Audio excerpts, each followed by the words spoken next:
आपका अपने परिवार में स्वागत है। आज हम पाठ्य योजना लेसन प्लान बनाना सीखते हैं।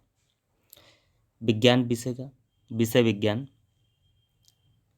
भौतिक विज्ञान का एक चैप्टर लेते हैं। टॉपिक हो जाएगा आपका पदार्थ की अवस्थाएं। कक्षा 6 का ये चैप्टर है। कालांश आपका जो भी है वो आप डाल देंगे, अवधि भी डाल देंगे, 45 मिनट या 35 मिनट जो भी हो। अब यहाँ पे क्या करना है कि विद्यालय का नाम डालना है आपका, और टॉपिक में आपका हो जाएगा प्रकरण टॉपिक पदार्थ की अवस्थाएं। अब कंटेंट एनालिसिस में डालना है पाठ्यवस्तु विश्लेषण, पदार्थ की अवस्थाएं, पदार्थ की परिभाषा तथा उदाहरण। अब देख लेते हैं इसके सामान्य उद्देश्य क्या है, जनरल ऑब्जेक्टिव्स। पहला हो जाएगा छात्रों को विज्ञान के तथ्यों का ज्ञान कराना तथा प्रयोग सिखाना। दूसरा हो जाएगा छात्रों में विज्ञान के प्रति रुचि उत्पन्न करना। नंबर 3, छात्रों की तर्क शक्ति, विचार शक्ति, कल्पना शक्ति आदि का मानसिक विकास करना। छात्रों में क्रमबद्धता एवं विधिवत रूप से कार्य करने की आदत का निर्माण करना। ये 4 सामान्य उद्देश्य आपके हो गए, जो कि पर्याप्त है। अब हम विशिष्ट उद्देश्य देखते हैं। विशिष्ट उद्देश्य स्पेसिफिक ऑब्जेक्टिव्स। पहला हो जाएगा आपका छात्र पदार्थ और उसकी अवस्थाओं के विषय में अध्ययन कर सकेंगे। नंबर 2, छात्र पदार्थ और पदार्थ की अवस्थाओं के प्रकार एवं उपयोग से परिचय हो सकेंगे। नंबर 3, छात्र पदार्थ की अवस्थाओं के गुणों से परिचित हो सकेंगे। छात्र पदार्थ की अवस्थाओं से संबंधित समस्याओं को हल कर सकेंगे। ये आपके 4 हो जाएंगे विशिष्ट उद्देश्य स्पेसिफिक ऑब्जेक्टिव्स। तो 2 चीज़ कंप्लीट हुई, सामान्य उद्देश्य और स्पेसिफिक उद्देश्य। अब आगे देखते हैं शिक्षण सामग्री। टीचिंग एड्स में क्या क्या होगा, आपका चौक हो जाएगा, डस्टर हो जाएगा, रोलर बोर्ड, पॉइंटर, चार्ट, श्यामपट्टी, या आपने और कुछ यूज कर रखा है तो वो भी आप डालेंगे। अब पूर्व ज्ञान प्रीवियस नॉलेज। छात्र पदार्थ की अवस्थाओं के बारे में सामान्य जानकारी रखता है, ये चीज़ आपको पूर्व ज्ञान में डालना है। अब प्रस्तावना प्रश्न कैसे बनाना है, सबसे महत्वपूर्ण चीज़ यही है। प्रस्तावना प्रश्न भावी अध्यापक क्रियाएं और छात्र क्रियाएं। इस नंबर 1 प्रस्तावना प्रश्न में आप क्या डालेंगे, छात्रों तुम्हारे आसपास कौन कौन सी वस्तुएं हैं, ये आप छात्र से पूछते हैं। छात्र जवाब क्या देता है, छात्र क्रियाएं क्या करता है, आंसर में बताता है हमारे आसपास क्या है, कुर्सी है, मेज है, बोतल है, पेन है आदि। अब दूसरा प्रश्न करते हैं कुर्सी किस चीज की बनी होती है। अब छात्र क्या जवाब देता है, लकड़ी की बनी होती है। नंबर 3, अब तीसरा प्रश्न करते हैं लकड़ी से बनी कुछ और वस्तुओं के नाम बताओ। छात्र बताता है अलमारी, दरवाजे। अब चौथा प्रश्न करते हैं लकड़ी कौन सी अवस्था में है। ये हो जाए आपका समस्यात्मक प्रश्न। इसका जवाब बालक नहीं दे पाए। कम से कम 3 प्रश्न जरूर होना चाहिए, मैक्सिमम 4 या 5 प्रश्न हो सकते हैं, इसमें कोई दिक्कत नहीं होनी चाहिए। अब उद्देश्य कथन स्टेटमेंट ऑफ एम, ये लिखना भी आपके लिए जरूरी है। तो क्या लिखेंगे, छात्रों आज हम पदार्थ की अवस्थाओं का विस्तृत अध्ययन करेंगे। ये आपका उद्देश्य कथन हो जाएगा। इतनी चीजें आपकी क्लियर हो गई। ये आपका हो जाएगा प्रस्तुतिकरण, प्रेजेंटेशन में इनपुट, प्रोसेस और आउटपुट। तो यहाँ पे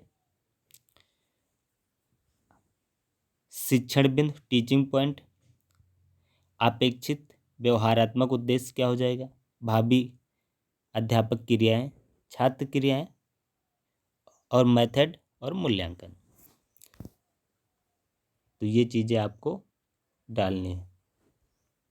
इसमें देख लेते हैं आपको क्या करना है।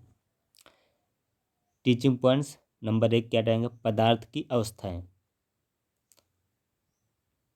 उद्देश्य क्या हो जाए, ज्ञानात्मक, छात्र पदार्थ की अवस्थाओं के बारे में नवीन ज्ञान प्राप्त कर सकेंगे, ये आपका उद्देश्य हो जाएगा। अब आप विकासात्मक प्रश्न क्या करते हैं बच्चे से,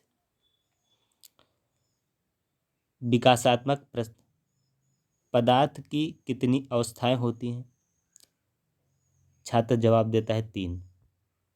अब ये आपकी विधि बतानी है, तो ये कौन सी विधि है, प्रश्नोत्तर विधि। दूसरा प्रश्न कहते हैं पदार्थ की अवस्थाओं के नाम बताइए। स्टूडेंट जवाब देता है समस्यात्मक प्रश्न, ये हो जाता है और ये प्रश्नोत्तर विधि है। इसका जवाब विद्यार्थी नहीं दे पाता। अब इस चीज़ का आप स्पष्टीकरण देते हैं। स्पष्टीकरण क्या देखते हैं,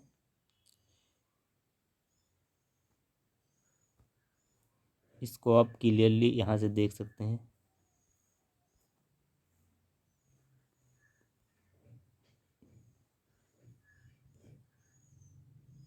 चलो दोनों क्लियर ही है।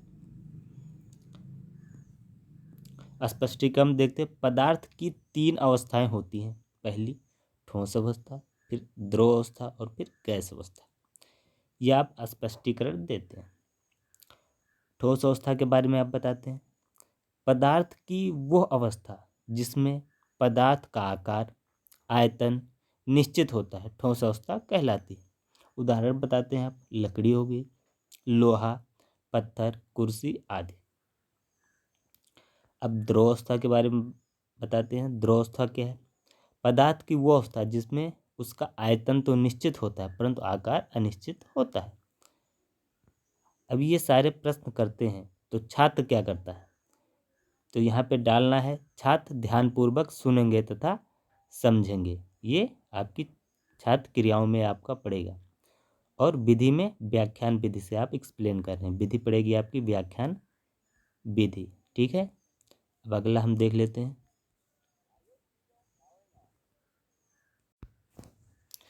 उदाहरण क्या हो जाएंगे, जल, तेल, दूध आदि।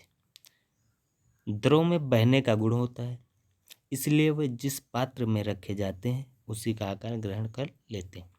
छात्र क्रिया हो जाएगा, छात्र ध्यानपूर्वक सुनेंगे। और विधि व्याख्यान विधि। गैस देखते हैं। गैस अवस्था, पदार्थ की वो अवस्था जिसमें उसका आकार व आयतन दोनों अनिश्चित होता है, जैसे इत्र हो गया, वायु हो गई, ऑक्सीजन आदि। जल एक ऐसा पदार्थ है जो तीनों अवस्थाओं में पाया जाता है। अब आप क्या करेंगे, बोधात्मक, छात्र पदार्थ की अवस्थाओं को समझ गए हैं तथा प्रश्नों को हल कर सकेंगे। अब आप प्रश्न करेंगे।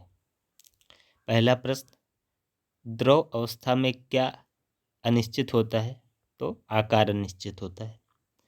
और यह कौन सी विधि है, प्रश्नोत्तर विधि।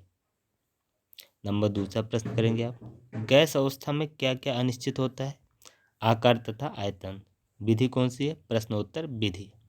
और ये एक टॉपिक कंप्लीट करने के बाद आप मूल्यांकन करेंगे, ये मूल्यांकन डालेंगे।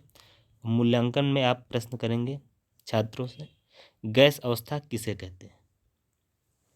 तो ये आपका एक हेडलाइन आपका कंप्लीट हो जाएगा, एक पैराग्राफ। अब अगला देखते हैं।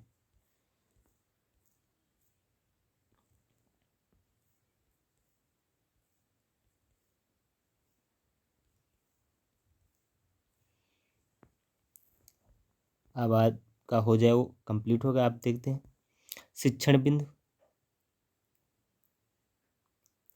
उद्देश्य और भावी क्रियाएं। तो ये पुनरावृत्ति प्रश्न आप पूछेंगे। छात्र प्राप्त ज्ञान का प्रत्यास्मरण कर सकेंगे। पहला प्रश्न आप कहेंगे पदार्थ की 3 अवस्थाओं के नाम बताओ। ठोस, द्रव, गैस। ये विधि कौन सी हो जाएगी? प्रश्नोत्तर विधि। दूसरा प्रश्न आप कहते हैं गैस अवस्था का उदाहरण बताइए। वायु हो जाएगी। और विधि कौन सी? प्रश्नोत्तर विधि। ये इतना आपका कंप्लीट हो जाएगा।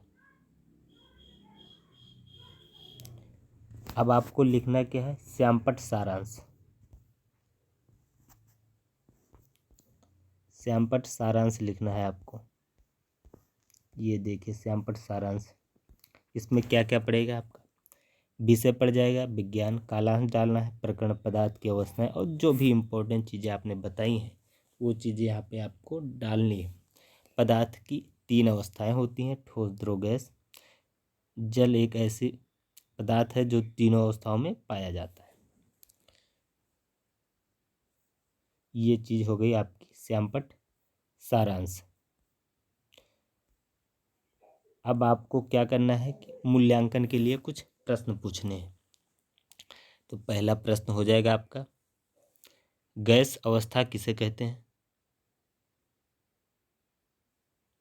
दूसरा हो जाएगा द्रव जिस बर्तन में रखे जाते हैं उसी का आकार ग्रहण करते हैं क्यों। ये आप मूल्यांकन प्रश्न पूछेंगे। कक्ष निरीक्षक एवं कक्षा कार्य, इसमें आप क्या डालेंगे? छात्र अध्यापक छात्रों को श्यामपट्ट पर कराए गए कार्य को अपनी कॉपी में लिखने को कहेंगे तथा कक्षा में घूमकर निरीक्षण करेंगे। गृह कार्य में आप क्या डालेंगे? होम असाइनमेंट आप देंगे। इसमें क्या डालेंगे? ठोस, द्रव तथा गैस के 3 उदाहरण बताइए। वो कौन सा पदार्थ है जो तीनों अवस्थाओं में पाया जाता है। और नंबर 3 पदार्थ किसे कहते हैं। रेफरेंस में आप डाल देंगे विज्ञान, एनसीईआरटी या किसी और बोर्ड का नाम भी आप डाल सकते हैं। तो ये आपका एक चैप्टर कंप्लीट हो गया। ये आप एक चैप्टर आपका कंप्लीट हो गया।